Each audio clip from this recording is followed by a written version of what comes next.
Hi everyone, this is Neil Wright, consultant audiologist and director of ClearWax. Thank you for joining me in my latest video using the WAXscope. And here we have a patient who attended with fully occluding earwax in this there right ear. And this plug is humongous. I've taken a still image which I'm going to share with you at the end of the video. And this extends right from the entrance where we are now all the way to their eardrum. They have been using an assortment of different over-the-counter earwax softening drops, ranging from carbon biperoxide, sodium bicarbonate drops, and also olive oil spray, but to no avail. In fact, they felt the drops were exacerbating their symptoms, which is not uncommon. When you overuse drops, the wax plug can actually absorb the drops and swell and expand and create more of a blockage in the ear.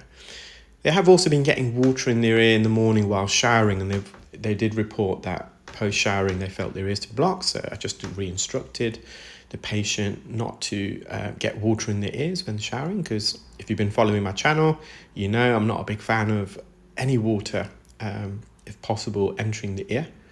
A lot of water can harbour harmful pathogenic bacteria that can lead to an infection in the ear, for example, Pseudomonas aeruginosa. In addition, water strips away the natural veneer of wax that we all should more or less have lining the canal wall, which helps to protect the underlying epidermal skin. And also, the skin itself is somewhat hydrophilic. It likes to absorb water, and then it can cause the skin cells that form the outer barrier of the ear canal to overhydrate, swell, expand, and then macerate. It bursts at the membranes. So it can actually do damage to the outer epidermal layer of skin. So I'm just wriggling this first plug out. As I was bringing it away, it just broke away from the main plug. So that was the smaller one out of the two. It's somewhat matted, there's a few hairs there, which is an indication of the patient's age and also somewhat gender. Quite often male patients have more hairs in the ear, particularly when they are around the age of 50 plus.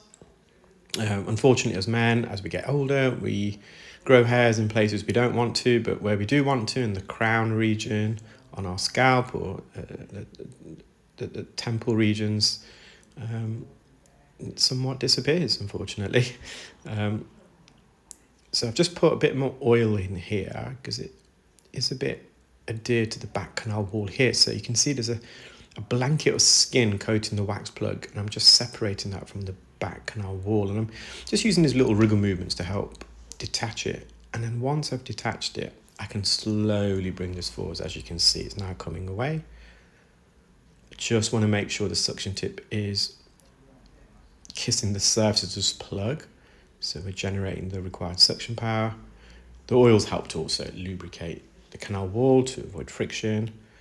And then it's going to re-enter, and you're gonna just push those hairs out of the way using the specular. That's the patient's eardrum. You can see it looks nice and healthy. And then you're going to get, so that top plug was the first one that I removed. The bottom one was the big one. Well, I hope you enjoyed that video, guys. Take care, keep well, and speak soon. Bye.